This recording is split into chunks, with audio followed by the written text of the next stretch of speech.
rural areas have to realize we live in an urban world. That's where our markets are. We got to figure out how to build effective relationships between rural and urban areas. You cannot have this rural versus urban divide and have anybody win. So a lot of it comes down to money. It'd be nice to say that it was something else, but that's pretty much the bottom line.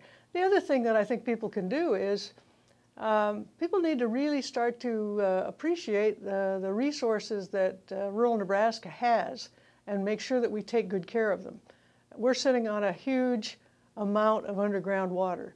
If we mismanage that water, the future is pretty grim. Over 90% of the land in Nebraska is privately owned, mostly farmers and ranchers. Those folks do a really good job of caring for the land, caring for wildlife, and so sometimes I think they get kind of a bum rap. We're all in this game together. You can always say, well, you ought to have leadership that does that.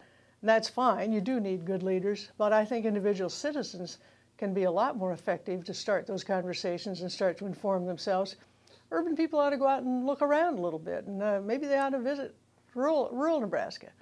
Rural Nebraskans, frankly, know a lot more about Lincoln and Omaha than people in Lincoln and Omaha know about rural Nebraska, because we all come here, we go shopping, we go to the doctor, we go to the football games. People come to town. They come to testify in the legislature.